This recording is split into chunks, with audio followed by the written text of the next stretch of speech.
जिंदगी आसान नहीं होती, इसे आसान बनाना पड़ता है, कुछ अंदाज से और कुछ नजरअंदाज से।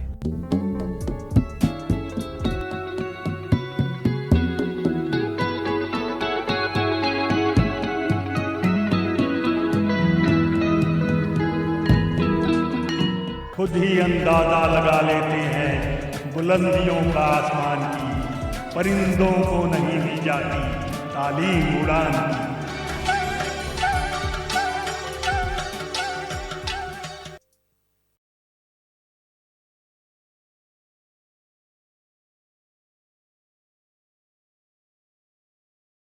जिंदगी में कुछ पाना है तो खुद पर एतबार रखना, सोच पक्की और अपने कदमों में रफ्तार रखना। कामयाबी एक दिन मिल जाएगी तुम्हें, बस आगे बढ़ने के लिए खुद को तैयार रखना। नमस्कार, कार्यक्रम उड़ान में मैं डिंपल शर्मा आप सभी का स्वागत करती हूँ। कहते हैं परिश्रम सफलता की कुंजी है। परिश्रम से ही हम कठिन परिस्थितियों को पार कर अपने लक्ष्य को प्राप्त कर सकते हैं। कार्यक्रम में आज हम आपकी मुलाकात एक ऐसे ही व्यक्तित्व से करवाने वाले हैं जिन्होंने जीवन में आई विपरीत परिस्थितियों को पार कर अपने लक्ष्य को प्राप्त किया। कार्यक्रम में आज हमारे साथ हैं government senior secondary model school boys school Shimla से प्रवक्ता पवन मिश्रा जी। पवन जी, आपका कार्यक्रम में बहुत बहुत स्वागत है। जी पवन जी, कार्यक्रम की शुरुआत करना चाहूँगी आपके बचपन से। जानना चाहेंगे कि आपका बचपन कहाँ बीता, कहाँ आपकी शिक्षा दीक्षा हुई? मैं मूलतः गांव दियोट जिला हमीरपुर से हूं और वहाँ ताल आजकल विष्णुवादी पाठशाला के ताल है, वहाँ मेरा 10वीं तक की पढ़ाई हुई। +2 मैंने senior secondary school boys Hamirpur से किया और कॉलेज की शिक्षा भी मेरी हमीरपुर से हुई। उसके पश्चात यहाँ यूनिवर्सिटी में मैंने बीएड किया और एमए इन इंग्लिश किया। जी, आपके जीवन में जो है एक बहुत बड़ा हादसा हुआ जिसके बाद आपके जीवन की जो है दिशा ही बदल गई। आखिर ये हादसा कैसे पेश आया?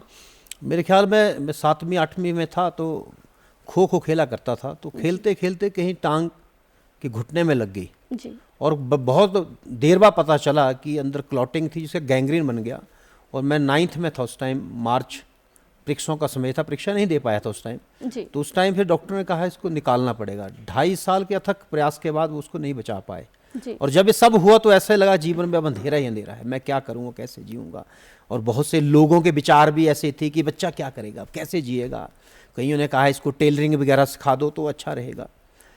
और मैंने मन बना लिया था कि शायद मुझे अब ऐसा ही करना पड़ेगा कुछ अगर जीना है तो। और मुझे लगा इसका इतना प्रभाव पड़ा कि 2-3 साल तो मानसिक परेशानी भी रही। मुझे फिर से पीजीआई जाना पड़ा अपने आप को ठीक करने के लिए। पर कुछ मित्र थे मेरे, जो मेरे सहपाठी थे, उन्होंने बहुत उत्साहित किया मेरे को। एक पवन, मेरे नाम राशि थे 2 पवन, एक मदन, वो कोई भी काम करते थे, नहीं ये जरूर करेगा। मैं नहीं कर सकता, नहीं ये तुम करोगे। हमारे गांव की क्रिकेट की टीम थी तो मैं कैसे खेल सकता हूँ। पर उन्होंने इतना उत्साहित मुझे किया, आप यकीन नहीं करेंगे, मैंने लंबे समय तक अपने क्लब की ओपनिंग की और बहुत से लोग प्रभावित थे। वो मेरे से अच्छा नहीं खेल सकते थे। एक वहाँ ग्राउंड था, कोई व्यक्ति 6 रन ही स्कोर कर सकता, मैं करता था जी। तो शायद मेरे दोस्तों की प्रेरणा थी, मेरे माता पिता का संघर्ष तो बहुत था जी। मैं तो आज भी देखता हूँ कि कैसे मेरे माँ बाप मुझे उस क्षण कैसे मदद की थी, क्योंकि पारिवारिक स्थितियाँ अच्छी नहीं थी। 2.5 वर्ष जब मैं हॉस्पिटल में रहा, दुकान थी छोटी सी, वो बंद हो गई। माँ ने अपने गहने बेचकर, पिता ने अपनी कई कीमती वस्तुएं बेचकर मुझे पढ़ाया और इस काबिल बनाया। तो शायद माता पिता का संघर्ष तो था ही, पर मेरे जो मित्र थे उनका बड़ा योगदान रहा। और जब मैं अब वर्तमान में जो हूँ, मेरे परिवार का, मेरे बच्चों का, मेरी पत्नी का बहुत सहयोग है। मैं कहीं बाहर बड़े बड़े लंबे टूर पे जाता हूँ इस कार्यक्रमों के लिए, वो हमेशा साथ खड़ी रहती है, साथ चलती है। तो मैं कहता हूँ पत्नी का बहुत बड़ा सहयोग है इसके लिए, जो आज जहाँ पे भी मैं जी। जिस तरह से आपने बात की कि शारीरिक अक्षमता तो आ ही चुकी थी, परंतु मानसिक तौर पर जो आपको सहयोग मिला आपके दोस्तों का, उसने आपके जीवन की दिशा को ही बदल दिया जी। इससे जो है आपको बहुत ज़्यादा प्रेरणा मिली आगे बढ़ने की। पवन जी, और किन किन चुनौतियों का सामना आपको करना पड़ा इस समय में, क्योंकि आपने ऐसे ही समय में, आपने 8th 9th में आपने बात की जिस समय में आपको ये चोट लगी और कहीं ना कहीं काफ़ी समय जो है आपको बीच में ब्रेक देना पड़ा। उस समय में आपने समय को कैसे पार किया? मैं उसमें जब बेड पे रहता था तो मैंने लिखने, जो आज मैं लिख भी रहा हूँ, वो लिखने का वहाँ से मुझे आया कि जब खाली बैठे रहना, कभी गुनगुनाता रहता था, कुछ कविताएं मेरी गुनगुना के भी हैं, तो फिर लिखने की आदत वहाँ से, पढ़ने और लिखने की आदत पड़ी। मैंने शायद 9th पे घर से ही की थी, मैं बेड पे था, 8वीं भी घर से ही की थी, तो पढ़ता भी रहता था और साथ साथ पेंटिंग करना। मैंने पेंटिंग अपने समय में कॉलेज को स्टेट स्तर पर रिप्रेजेंट किया था। लिखना, ज़्यादातर कविताएं लिखना, कविताओं में जो कॉलेज में पहुंचा मैं, तो मैं राज्य स्तर पर प्रथम आया था पोइटिक सिंपोजियम में। तो शायद वो उस समय में कुछ बुरा तो बहुत हुआ, पर अच्छी चीज़ें भी साथ में आई, जो लिखना था। जी, आपने इस समय को जो है एक हम कह सकते हैं पॉजिटिव, सकारात्मक रूप दे दिया, और ये बहुत सारे जो युवा आपको सुन रहे होंगे, जो आपके शिष्य भी आपको काफ़ी देख रहे होंगे, उनके लिए भी एक प्रेरणा की बात है कि किस तरह से जीवन में अगर विपरीत परिस्थितियां आती हैं तो उसे भी हम जो है सकारात्मक रूप दे सकते हैं और आगे बढ़ सकते हैं। बात करें वर्तमान की, तो आप एक प्रवक्ता के तौर पर कार्यरत है, तो जीवन में ये किस तरह से ये सिलसिला हुआ कि आप जो है टीचिंग में आए? वैसे सच बताऊं, मैं जब कॉलेज में पढ़ता था तो सपने तो फिर बहुत बड़े हो गए। मैं भूल गया कि मेरी टांग चली गई है, तो छोड़ दिया। मैं आईएएस की कोचिंग के लिए दिल्ली गया और लगभग 6 महीने मैंने आईएएस की कोचिंग के लिए प्रेम में पार कर दिया था। मेन की परीक्षा देनी थी। मैं शिमला घूमने आया, यहाँ एक मित्र मिल गए, उस समय कॉलेज में एससी के प्रधान भी रहे, वो जगदीश जी शायद। उन्होंने, मिश्रा जी यहाँ क्यों आए हुए? मैंने ऐसे घूमने आए। बोले क्या कर रहे? मैंने आईएएस की कोचिंग ले रहा हूँ। बोले कोचिंग तो चलती रहेगी, आप बीएड क्यों नहीं करते? जी। मैंने फॉर्म नहीं भरा है और डेट निकल चुकी थी। बोले कोई बात नहीं, आप 40 रुपये दीजिए, मैं फॉर्म भर दूंगा।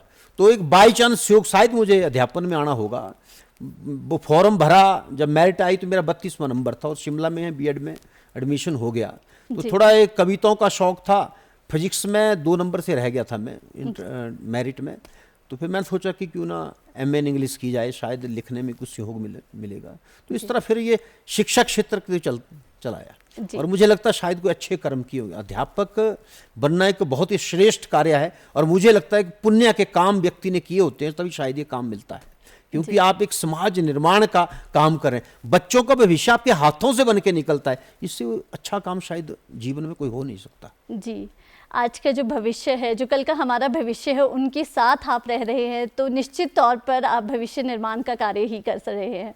आपने अपनी लेखनी के बारे में हमें बताया, तो उसके बारे में जानना चाहेंगे कि किस तरह से ये सफ़र जो है ये आगे बढ़ता गया। आपने शुरुआत तो बचपन में ही कर ली थी, आगे किस तरह से आप बढ़ते गए और क्या क्या आप अब तक लिख चुके हैं?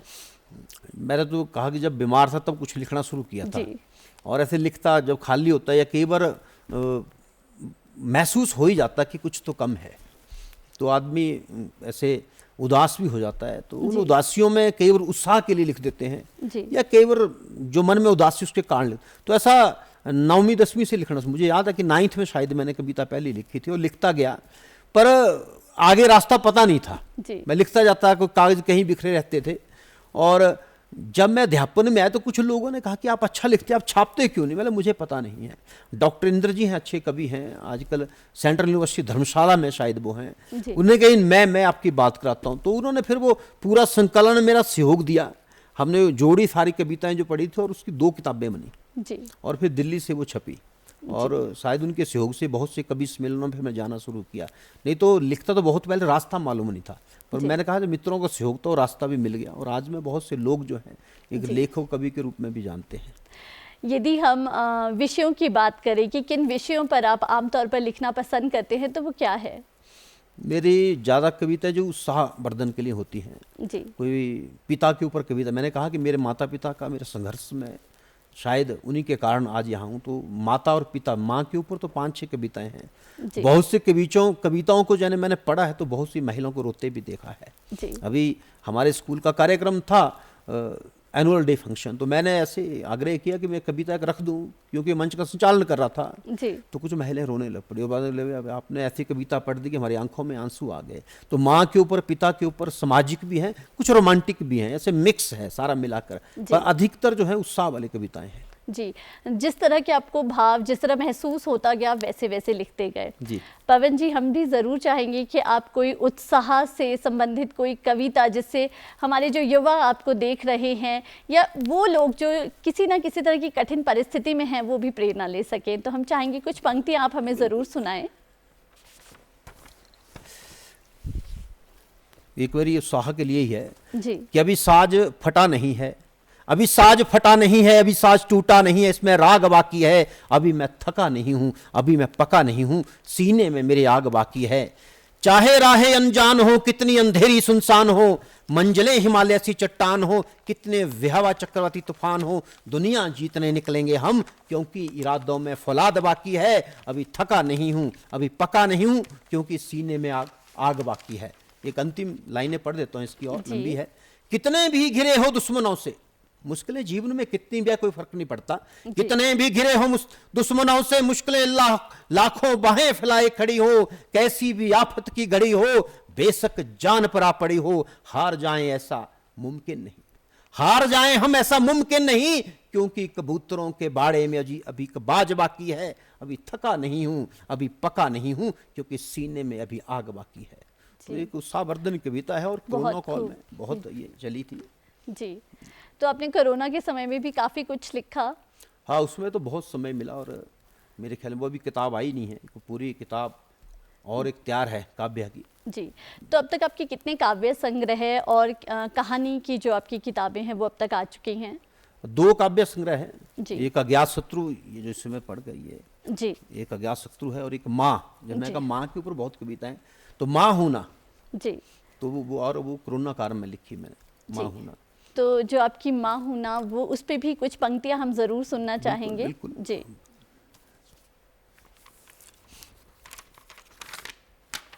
इसमें जो पहला अंतरा है, जैसे कोरोना में मैं इसको ज़्यादा लिखा, तो टूटने लगा जब हौसला, कोरोना में स्थिति ऐसी, जी। सब लोग दुखी हो गए बहुत थे। दुखी थे। टूटने लगा जब हौसला तो माँ तुम्हें याद आ गई।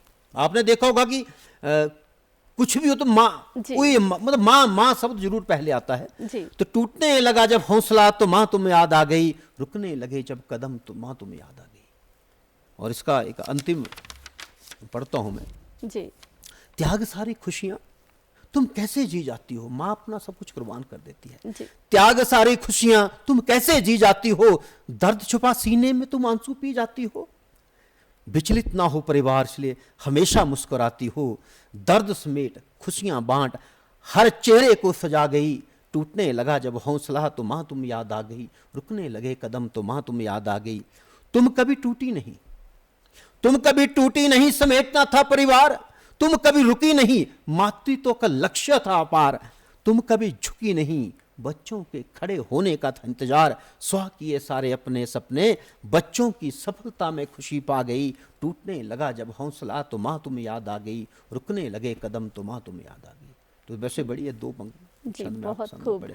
माँ पर आपने बहुत अच्छा लिखा है। जिस तरह से आपने कहा कि आपके जीवन में माता पिता ने जो है आपके जीवन की दिशा जो है सही दिशा आपको दिखाने में उन्होंने अपना भरसक प्रयास किया, जो भी एक माता पिता होने के नाते वे कर सकते थे। पवन जी, यदि हम जीवन में प्रेरणा स्रोत किसी को माने तो आप किसे मानते हैं? किसने आपके जीवन को जो है जो आपका लक्ष्य था उसकी ओर आपको और ज़्यादा अग्रसर किया? मेरे ख्याल में ऐसा कहा भी जाता कि प्रथम गुरु तो माँ ही होती है। जी और अधिकांश यही है कि बच्चा पहला शब्द भी माँ ही बोलता है, जी क्योंकि माँ हमेशा उसके साथ रहती है। और कुछ तो जैसे महाभारत में आपने सुना होगा अभिमन्यु का प्रकरण, तो अभिमन्यु चक्रव्यूह की रचना कोख में ही सीख गया था। जी और ये हमारे संस्कारों में माना गया है कि माँ जो देखती है, माँ जो खाती है, माँ जो सुनती है, माँ जो करती है, वो बच्चा कोख से सीखना शुरू करता है। इसलिए प्रथम गुरु भी कहा गया था। वो अर्जुन सुना रहे थे अपनी पत्नी को कि चक्रव्यूह रचना कैसे होती है, तो वो पूरा सीख गया।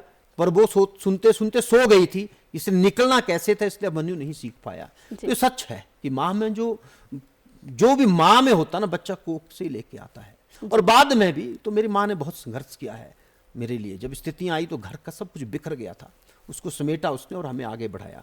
तो पहली प्रेरणा तो वही थी। और बाद में जब आप शादीशुदा हो जाते, पत्नी का भी अगर अच्छा रोल हो तो व्यक्ति आगे बढ़ता है। तो पत्नी हमेशा पीछे खड़ी रही। जी तो आप हम कह सकते हैं कि आपके जीवन में आपके परिवार का जो है वो भरपूर सहयोग रहा है। जी, वो आगे बढ़ने के लिए आपको हमेशा प्रेरित करते रहे हैं।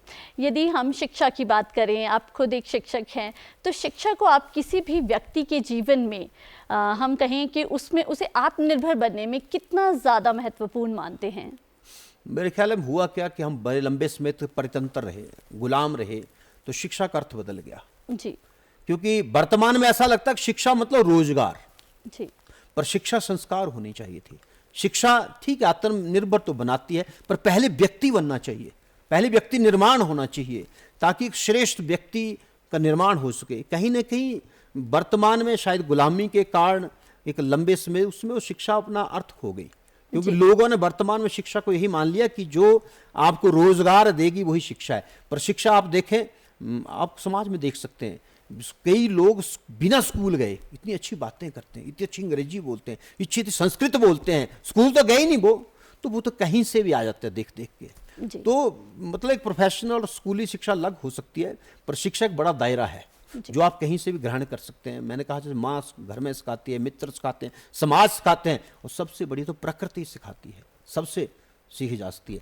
ठीक है, शिक्षा को रोजगार से जोड़ा गया है, पर शिक्षा मुझे लगता है रोजगार के अलावा व्यक्ति निर्माण, एक हमें इंसान बनाए, एक अच्छा इंसान बनाए। आप देखो आज भाई भाई को काट रहा है, बेटा पिता को मार रहा है, और वो बड़े बड़े इंजीनियर हैं तो काहे के शिक्षित है, संस्कार तो है नहीं ना। आप भाई को काट रहे हो, आप पिता को मारे, माँ को मारे, माँ आपकी अनाथाश्रम रह रही है, उसको अकेला छोड़ दिया है, क्योंकि कहीं ना कहीं पूरी शिक्षा नहीं मिली है, संस्कृति संस्कार उस व्यक्ति को नहीं मिले, शायद इसलिए ये हो रहा है। तो कहते शिक्षा में बहुत कुछ करने की ज़रूरत है, शायद नई शिक्षा नीति इसलिए आ रही है, जो कमी है उसको पूरा करने के लिए। जी पवन जी, आपके जीवन में जो है बहुत सी कठिन परिस्थितियां हैं आई और जिन्हें आपने पार कर आप आगे बढ़ गए, परंतु यदि हम वर्तमान समय की बात करें तो कई बार हम बच्चों को देखते हैं कि आज के जो युवा है, कई बार उनके सामने कोई विपरीत परिस्थितियां आती हैं और उसमें वो एकदम से हताश हो जाते हैं और कई बार बहुत गलत निर्णय भी ले लेते हैं। ऐसे में एक शिक्षक होने के नाते आप उन्हें क्या कहना चाहेंगे? नहीं, हताश कभी नहीं होना चाहिए जीवन में। जी जो आपके लिए है वो आपको ही मिलेगा। सबसे जरूरी है पॉजिटिव रहें, जी आगे निरंतर बढ़ते रहें। जो नहीं मिला, जो कमी उनका नहीं सोचे, जो है उसमें से कैसे अच्छा निकाल पाए, क्योंकि हताश होके तो व्यक्ति कुछ नहीं कर सकता। बस निरंतर बढ़ते जाओ आगे और सफलता जरूर मिलती है। परिश्रम कभी खाली नहीं जाता।